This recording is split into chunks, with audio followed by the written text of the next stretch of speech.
Hi, and a couple of days ago, Blizzard did another one of their live Q&As, which they've been doing for a little while for World of Warcraft.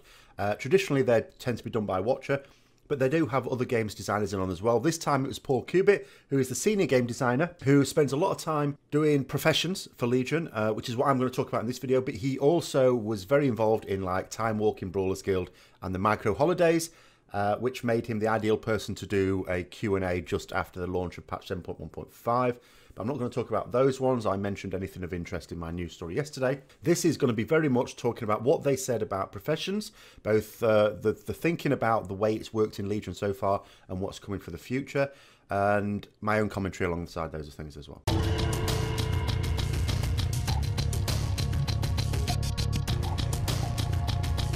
So the first thing we might as well talk about is professions. What would professions been to me? Mostly there's the consumable side of it, and then there's the gear side of it. So one thing that they introduced in Warlords of Draenor, which was a huge plus for me in terms of professions, was that you can craft gear that then each patch you were able to upgrade. So you're still going to get the best gear from doing group PvE or, you know, from your PvP. I'd not talk about PvP. But for a PvE player, you're going to get the best gear from the group PvE. So traditionally that's been raids. Now, of course, you can also get really good gear from Mythic Plus dungeons, do it high enough level especially, or if you get really lucky with Titanforge. But the crafted gear is pretty good as well. So if you're a more casual player, or if it's an alt and you've got some gold you can spend or time to spend on professions, then you can get a decent set of gear pretty quickly. And Legion is no different. You can craft the gear. In fact, I think it works even better in many ways, because you've got this idea of obliterum. So even when you've got the crafted gear, and let's say you're upgrading the crafted gear with raid gear or something like that, you can actually destroy the crafted gear in Obliterum Forge, use it to craft Obliterum, which you can use to upgrade other pieces of crafted gear or just sell because it's bind on equip. Great. So what they've said, you know, they've sort of emphasised that point, and I'm fully supportive of that. I think that's a great system to keep crafted gear relevant throughout an expansion. Traditionally, it's only really been relevant at the start of an expansion. Now it's all the way through. But they have said that they are going to be bringing in more recipes as the game goes on. There's already some new engineering goggles. Now, the way Legion has worked, I've not been able to spend as much time on alts or getting stuff done on alts. So I mean, I don't even have like max level of any profession, even on my main, such as the way professions are. And it's not because I don't like professions in Legion. I actually love them. It's just the time investment there when there's so many other things to invest my time in that are a bit more important as a raider. The bottom line is I don't actually have an engineer at the moment. But there are new goggles that are out now. A question was asked about the Feldglass goggles. They're higher item level, so they'd be really good for engineers to use. But they're very difficult to craft, because to craft them you need a reagent that you can only get by having a particular shoulder enchant. And the designer himself, Paul Cubitt, actually did say you sort of get about 1 an hour. Now, he said that as if that's not too bad. I think that's, well, presumably an hour of doing things, of doing a lot of stuff and looting a lot of stuff and being actively playing, of course. You know, you don't randomly get these things just for sitting in Dalaran. So I thought that's quite a long time to be doing stuff just to get 1. But anyway, let's go with the popular opinion that they're quite difficult to craft. There's a good time investment in there. And the query was, why then, when you're putting all that time into it, do you get random stats that you can't like re-roll? Because in Warlords of Draenor, of course, when you crafted an item, you could re-roll the stats on that item. Now that's sort of gone in Legion. We don't have that. Now all they did was sort of mention really that all you could do in this situation is everything was BOE.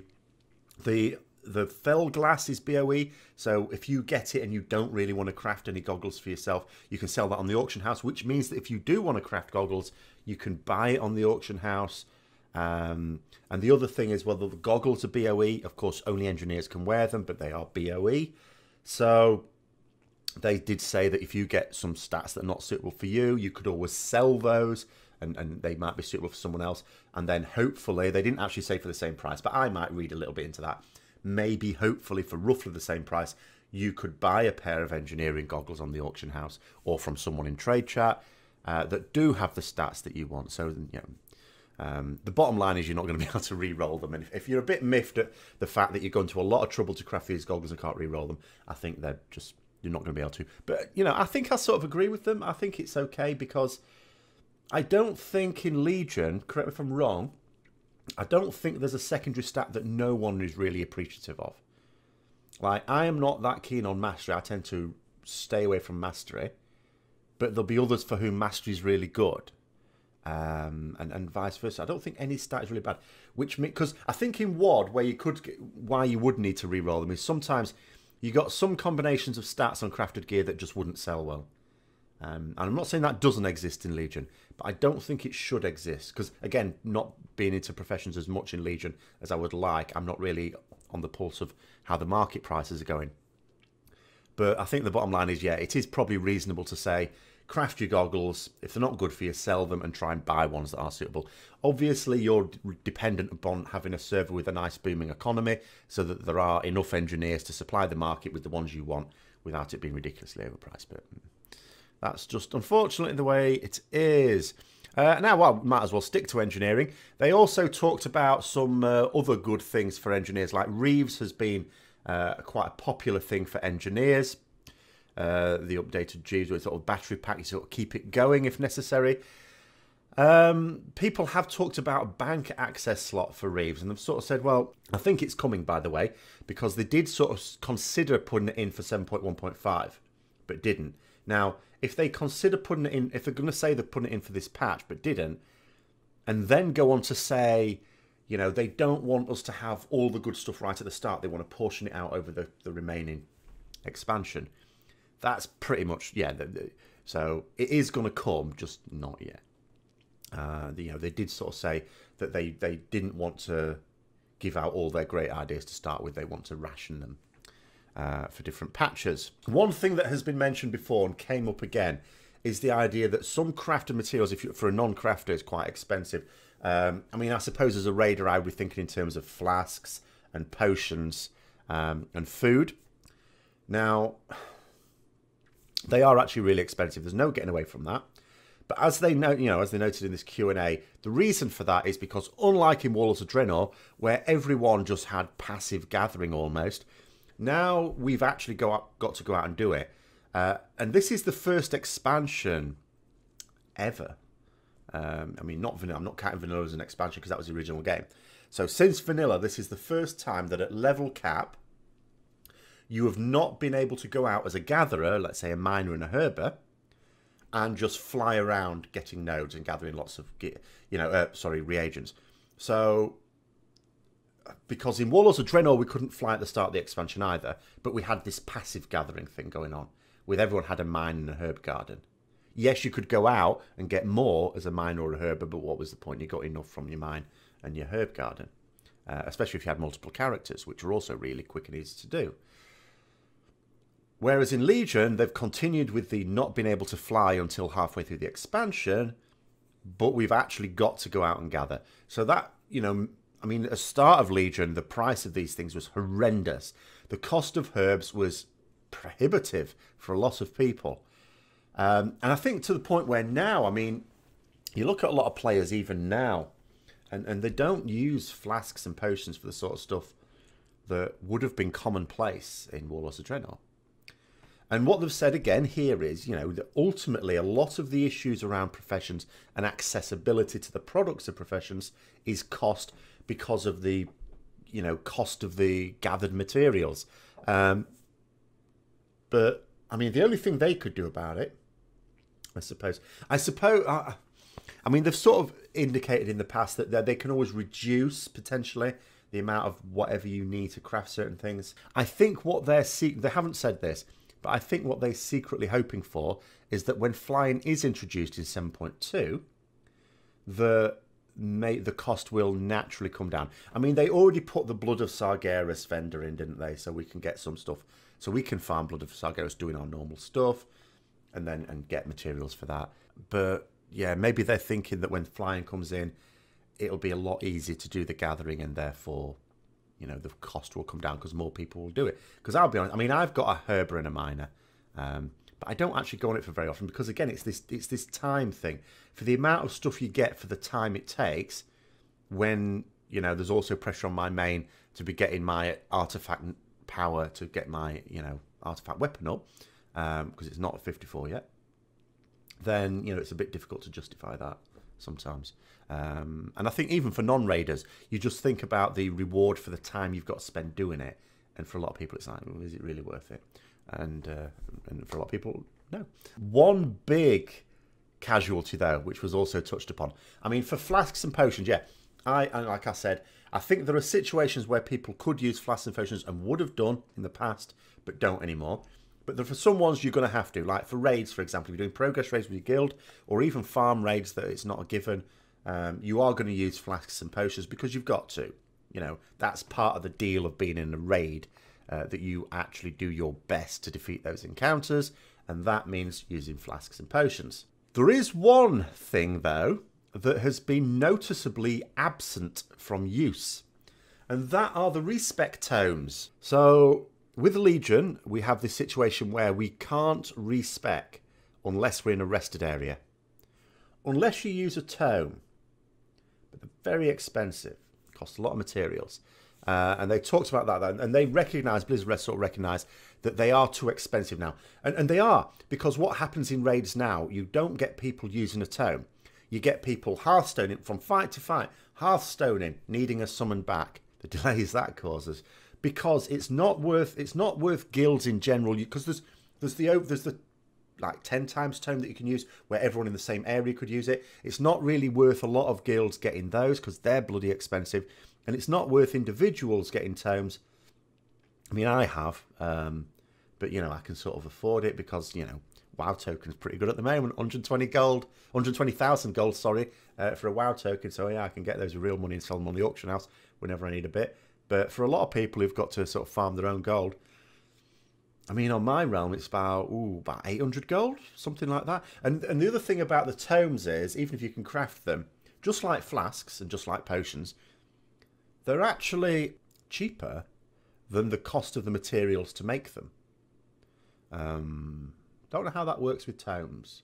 I can understand with flasks and stuff because you can proc more, so you could sort of still be selling at a bit of a profit if you're an alchemist with 3 ranks in it.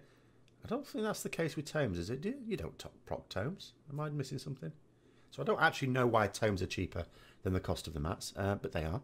Possibly just because there isn't the demand. It's possibly because the tomes are so expensive that people aren't buying them, because it's just they might as well just Hearthstone and say, I need a summon back. Go change my talents, or just use the same talents all the way through. Don't know. But yeah, they have. I mean, they've said this before and they've said it again now. They are going to look at adjusting the cost of crafting certain things. But looking at it is not the same as yeah, we will do this. As I say, I've just in the back of my head, they haven't said this, but I'm just thinking maybe they're hoping that with flying, it's not going to be as bad, mining and herbing especially, and we're ultimately mostly talking about herbs for a lot of the consumable stuff that we have. And they're thinking that maybe the situation will sort itself out, but who knows. Another question that's often asked came up regarding gathering professions. Now, there's people quite frequently will say, wouldn't it be better if the gathering professions were just like secondary professions? You could just have them. And they've sort of said, well, they do talk about this, and then one idea has potentially been that you have 3 trade slots, and one of them is specifically for a gathering. One, it's really weird for me. It's really weird because I mean, when you play a few MMOs, you see a few different ways of doing professions, and some MMOs, like, there's no restriction on the professions you can have. You can just basically have all of them. You can, how good you are at any of them depends on how much time you focus on them. Some of them you are restricted, like for this. In theory, it could make sense to say, okay, you can have 2 main crafting slots and a gathering slot. My issue with that, I wouldn't actually be in favour of that. And I think the reason is, first of all, then it prevents you having what I have, which admittedly I've just said I'm not really using now, but I generally do in expansions, which is to have one character that's a herber and a miner, because it's much more efficient to gather that way. I think if you just had one, you'd make it even worse for the prices of these things. So let's say I got on that character, and I'm herbing. Let's say I'm in Suramar getting some, Starlight Rose. And then I see Fell Slate nodes and Laystone nodes at the same time. Well, I might as well hit those while I'm there. And then if I have no need for them, I can put them on the auction house. Drives the cost down for the consumers. Because I've got some extra stuff, put it on the auction house. That means that the supply has increased. If you only have one gathering thing, you can't have that situation. And so no, I'm not in favour of that for that reason. The other thing is, there's always this disparity anyway, in that not all professions need a gathering profession. Like enchanting, for example.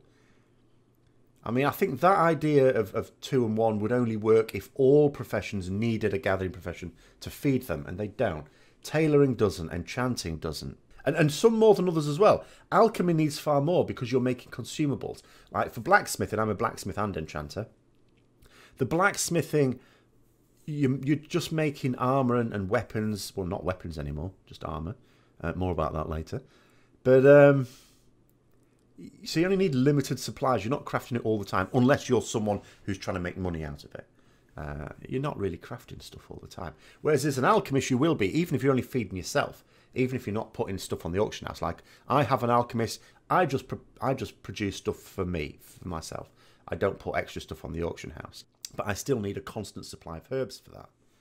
So for me, I would say for gathering professions, it should either be, we can all have gathering professions, like secondary professions. We just make them secondary professions that everyone can have access to. Or keep it as it is. I actually don't think the halfway house would be good. It wouldn't be good for the economy. It wouldn't be good for individual players. It might be good for some players. Some players might like it, you know, but I think a lot of players wouldn't. And as I say, ultimately, I don't think it'd be good for the economy. You'd exacerbate this situation of gathering materials just costing too much. Even though you'd have more people who have access to those. It's the fact that you can't do 2 at once. I don't know. Maybe I'm wrong. It could, you know, because the other argument that goes with that is, well, if everyone had a gathering profession, you have far more people actually with gathering, which means that you'd massively increase the supply, and also there'd be reduced demand because everyone can at least gather one type of thing. But the problem with that thinking is, we know full well the vast majority of people don't use any trade slots anyway. The vast majority of characters, of whether they be outs or even a lot of mains of casual players, simply don't have professions. So I don't think it would be as simple as that. But I'm not saying definitively it couldn't possibly work from the economy point of view, but I would still not be in favour of it. Just my opinion. Just before we finish on that one, actually, skinning, something interesting came up about skinning. This is obviously the slightly odd one, like herbing and mining, like even when we get flying especially, it'd be really good. You just be able to fly around, swoop down, mine. And we've got a really good system in Legion as well, where there's no fighting over the node, because you can both have it. You know, when someone taps a node, it remains for a short amount of time after that, and other people, it will disappear eventually after a few seconds.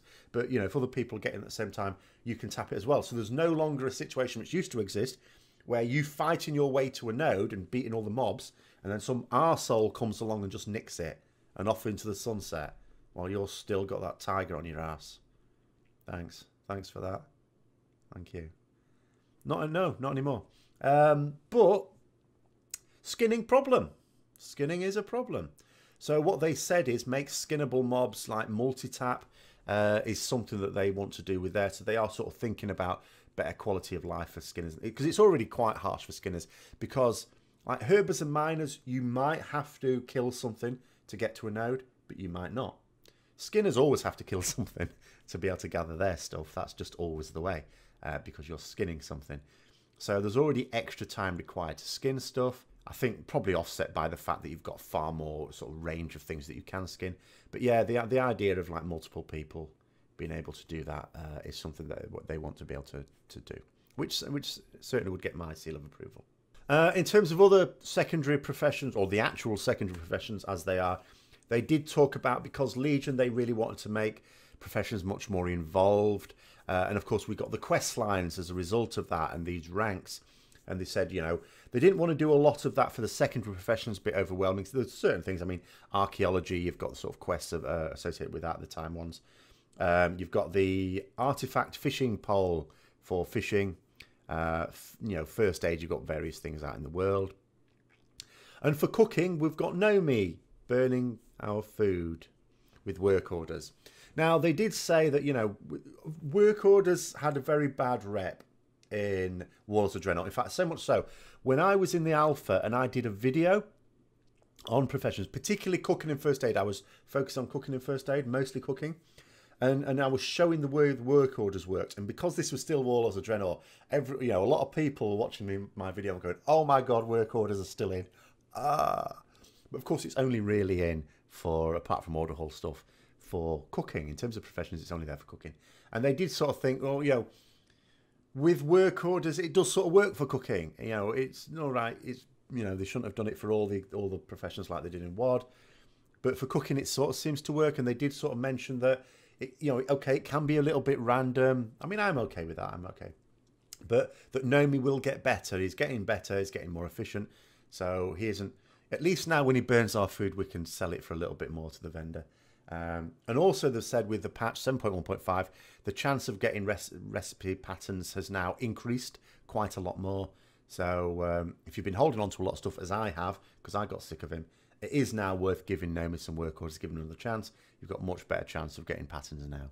When it comes to the ranking system, they did talk about the idea that, especially with getting the rank 3. The rank 3, of course, is based on doing you'll go somewhere, you'll do a quest or something to get the rank 1 and 2. But for rank 3, it's just like plying your trade, and there's an RNG chance of getting the rank 3. And of course, we've all had forums awash with, oh, I've made 2 million flasks and I haven't got rank 3, and this pillock did 200 and got it.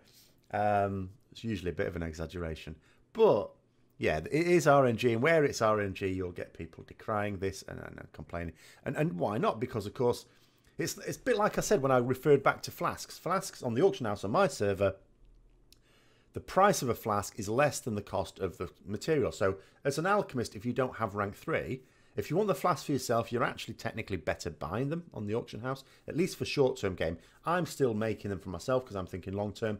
Eventually, I will get the rank 3, and then I'll be able to proc. And over the course of the expansion, surely that will work out better. I think so anyway. But the other problem is, of course, for alchemists, while they're doing that and trying to get the rank 3, it's not even like they can sell the flasks that they don't need on the auction house for a profit. They can sell them, but all they're doing is recouping some of the cost of trying to get that rank 3. So it's still a net cost to get the rank 3. And I'm not going to say that that's necessarily a bad thing, but it is something that's bound to miff some people. But what they said in terms of the chance of getting these rank 3s is, they could have put the slider anywhere from you can get it quite quickly to it's going to take a long time to get this. And they thought it's better to put the slider on rare because they can always tune it over the course of the expansion. Whereas if they make it too quick and easy to get a rank 3, they're sort of stuck. They can't nerf it then part way through the expansion because that's not fair on the people doing Professions later. So yeah, they thought it was better, and they can always make it much more common. And they have said that at the end of the expansion, they'll just make it really easy, quick and easy to get. But yeah, as the expansion goes on, it's much better to just adjust it and make it a little bit easier to get. Because if you make it too easy to get at a certain point, you can't really go back. You're stuck with it. Beyond a bit of a promise of new archaeology stuff in 7.2, but I haven't done archaeology in this expansion. I've never been a fan of archaeology. I'm not saying it shouldn't exist for people who want to do it, fine. But it's not a thing that's interested me. But beyond that, that's pretty much what they had to say, and that's sort of my commentary on it. So I hope you found it interesting. If you're into your Professions, I mean, the big thing to take away from it is that they are focusing very much on Professions as the expansion goes on. There are going to be new patterns as well as existing things tweaked here and there, maybe costs of things in the future. 7.2 will be the next major content patch, because 7.1.5, although it sort of had new content, isn't what we call a big content patch. Those are those whole numbers, the integer numbers, sort of. And that will be going up on the PTR quite soon, they said. One thing they said at BlizzCon is that as soon as one patch comes out, the PTR for the next patch will come out pretty quick, within a matter of weeks. So pretty quickly, within 2 or 3 weeks usually. So we can sort of look forward to that, and then presumably more information will start to appear in terms of what those new patterns are going to be. And I'll obviously update on that when that happens. So I hope you found it interesting as always. If you did, don't forget to like, comment, subscribe and share. And until next time, I'll see you later.